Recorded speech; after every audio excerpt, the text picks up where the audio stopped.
Delikado talaga pag nagre-raid kayo. Kahit may hawak ka na baril. What's up?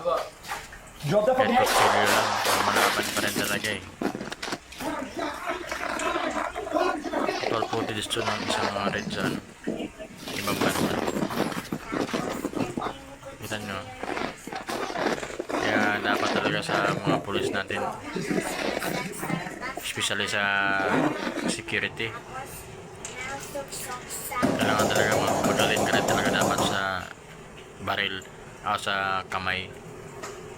TJ. Marunong ka talagang sumalag sa mga gantong atake. Kasi isipin mo,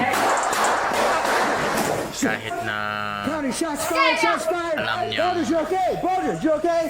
merong baril yung pulis at meron pang kasama yung pulis, talagang sinugo niya ng saksak eh. Fired. Parang may yung tagilid siya, alanganin siya.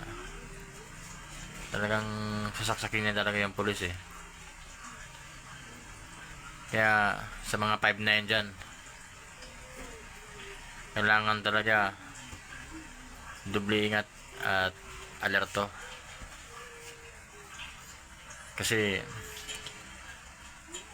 ang trabaho ng security,